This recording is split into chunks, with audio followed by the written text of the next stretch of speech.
My name is Roxy Sanderson, and I'm a regulatory compliance engineer for the Dam Safety Permits Division. And I've been doing that for a little over 2 years now, and I really enjoy my job. It's great. I get to go outside, and I get to choose when I can go outside because it is cold right now. Yeah, I have to inspect and permit the dams, so most of the time I'm doing permits, but I definitely get to inspect them as well, which is great. Each of these is a foot, so this whole thing is 4 feet. And that way, if we go out and we see a hole or something, we can put this in it, and then just, I'll take a picture, and it's just nice to have a reference for how deep it is. I like water, I like being outside, I like math. I would encourage someone who maybe isn't as strong at math to just keep trying, because I know of somebody who naturally was not good at math, and she just kept trying to get better, and she's good at it, and she was able to get an engineering position. Really think about what you're passionate about, because that's gonna drive you through those tough engineering classes. Like I still remember just being so frustrated, but I wanted to get my engineering degree. So I just kept doing it, I figured it out. You can see this is my coat.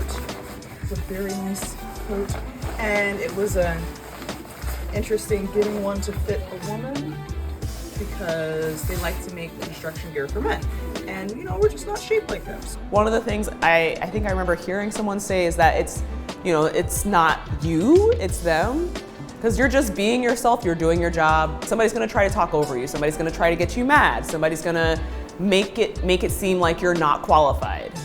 That doesn't mean you have to take that extra step to prove yourself. I'm not doing extra work just because somebody can't accept that I'm qualified. Again, just keep looking forward, like you have your own goal, focus on that. And it's like, I'm Black, I'm proud of it. This is who I am. It's not, I don't wake up every day and be like, yes, I'm Black. It's like, no, I'm Roxy. That's who I am. And Roxy happens to be Black and has curly hair. Anyway, so it's like, this is just who I am.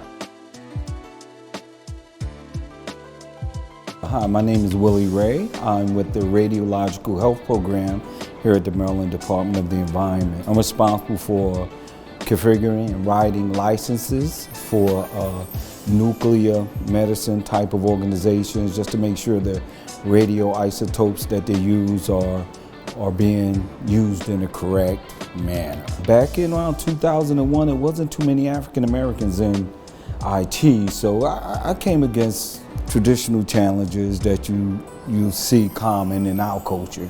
I just had a strong mom who really instilled some things in me and who my character is and the content of my character, and not to ever let what I look like be used against me. So, and I persevered. I mean, I did my job, I did what I had to do, and I grew from it, learned a lot also. I think Black History Month allows other cultures and nationalities to say, what is this Black history thing about? Because a lot of people think what happened back in slavery, back in the 40s, the 50s, and 60s was just like fairy tales. And this was real events. And I think, if you don't really learn your past, you're doomed to repeat it. I totally believe in that. So I think having Black History Month is beneficial and educational for the entire culture, the American culture. But I really like the brother John Lewis when he said, because it's good when you speak, and I speak to the young people back in my old neighborhood in Brooklyn, New York, when he was talking about good trouble. It's easy to get into trouble. Well, he said, you're gonna get into trouble, get into good trouble. Something that's benefiting people, something that could educate a person, teach the person how to fish, so you don't have to keep asking you for your fish. I love my dad. He was a hard-working Southern man, moved from the South, from Georgia to New York when I was 3, and I rarely saw that man home. So I gotta give him a shout out too. He worked. He was not a lazy man. He worked. I'm Assata Peteron. I'm the director of the Office of Equal Employment Opportunity. My office and in my role, I serve everyone here at MDE. My role is also to make sure that everyone feels included. And so I know that oftentimes diversity, equity, and inclusion has gotten a bad rap because some people feel like it's intended to exclude or take something away from others. And it's the exact opposite. It's really about making sure that everyone feels like they belong, that they have a space. And so my job is to make sure that I'm that person who can be balanced and level and fair, but also help people feel like they're welcomed here. The more you start to build a culture where people feel like they're invited and that they're wanted and that they're accepted, you see that people complain less. Black history means acknowledgement. It means affirmation. A lot of times we're still looking at where we want to be and where we want to go. We're living in a time where some communities are banning books, and there's an effort to either erase history or not acknowledge it, or even limiting what people have access to. And so Black history is a reminder from our federal government that it is here and that we need to take pause. Now, I wish we didn't have to have Black history. I believe our history is included in American history. It's included in the history of the Americas, of the Caribbean, of Africa. So I think that we're not there yet, right? So Black history is a reminder of the work that we have to do and the importance of making sure that we're seen, that we're heard, and that we're acknowledged. My name is Troy Bernier. I'm from North America, the eastern side, but I spent a lot of time in different parts of the world. Some very nice, some very interesting, some you would never in your life build a Club Med.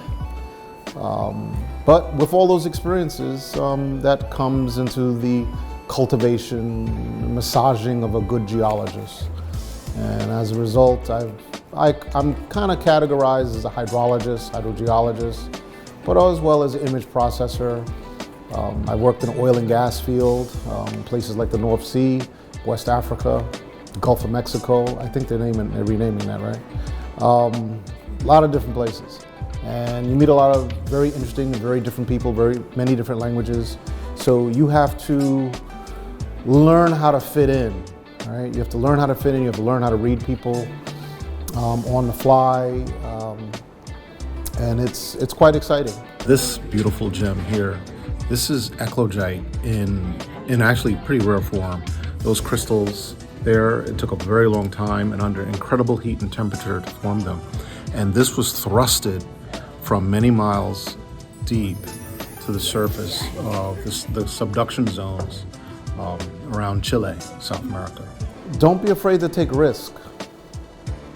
When I was a very early geologist, had the title, and had no idea what I was going to do or go, I was told I need to go to North Carolina and spend some time with an uncle of mine.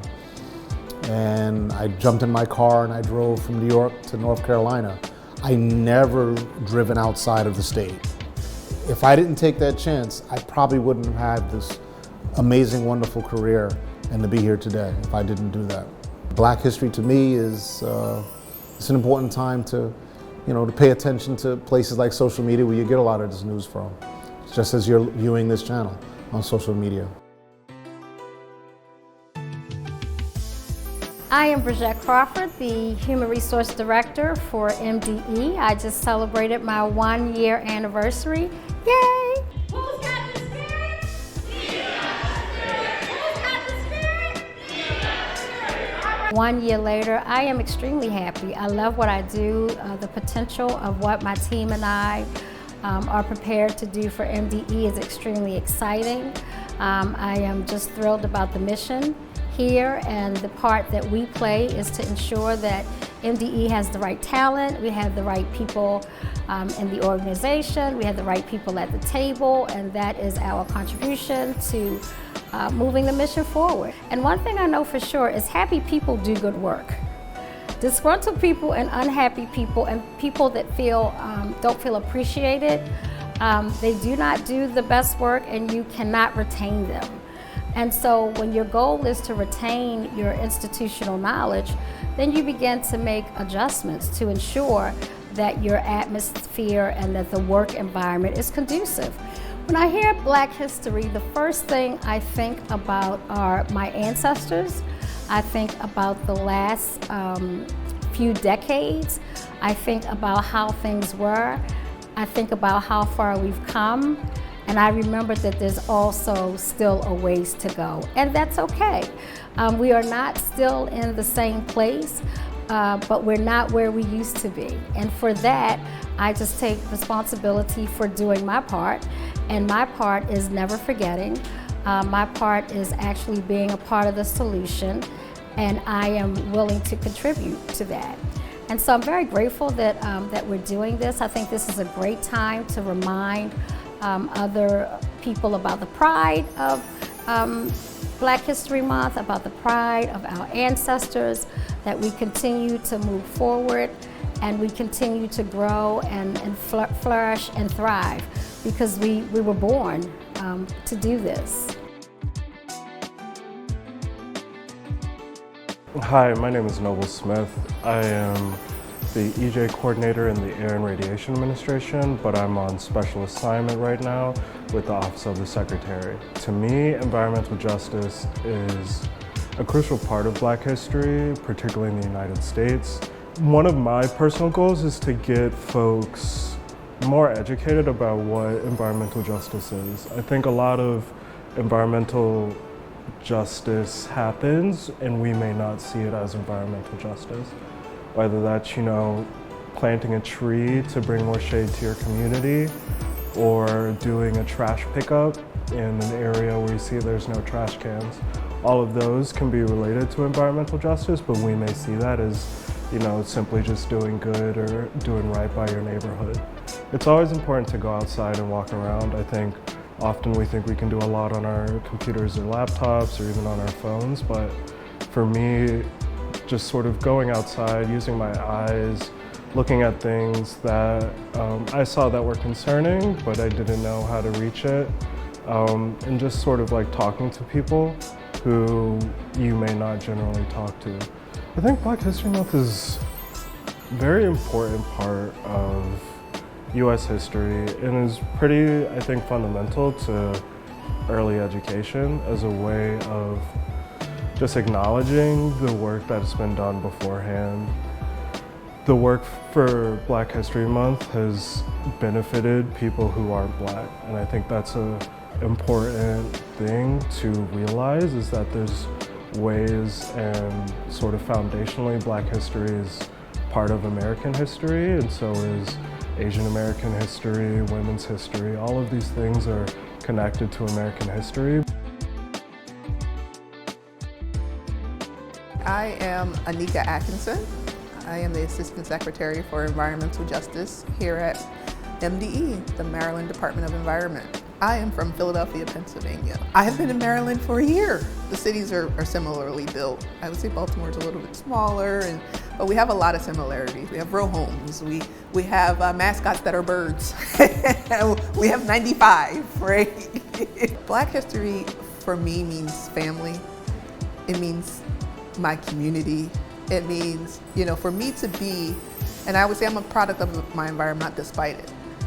But for me to be where I am today, my village, they showed out, right? They came out and they showed out. They protected me. They let me get into a spaces. I'm a first generation college graduate and I did engineering. So, my parents and they were like, what are you talking about? What is this place and this space? But they always encouraged me.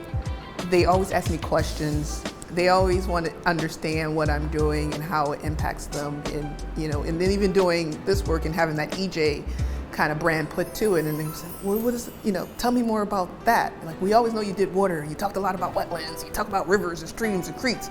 But what does EJ mean? And EJ means the fact that we live right next to like a metal forestry with limited protections. Like EJ meant, that we were having constant air violations in our community, and that, my aunt has asthma, and that those were the things. Like, yes, we were in fact an EJ community. So for me, Black history is 365 days, right? I'm Black all year round. So that is for me. So this month to me is to highlight a part of American history for others who aren't Black 365 days a year. And I always think, and I'm going to say it wrong, right? Because I paraphrase it wrong. But when we talk about equity and like pulling up people by their bootstraps, and the thing that always resonates with me is when he says it's okay to tell people to pull themselves up by their bootstrap, but it's cruel to tell a bootless man to pull himself up by his bootstraps. And that goes with me. That goes with me in my work. It goes with me in a lot of things. So I always go back to that. When I'm engaging with folks, internally or externally, to think like, do you have the tools you need to execute what I'm asking you to do? And then if the answer to that question is no, then how do I get that to you? Because otherwise, it's cruel. I'm being cruel.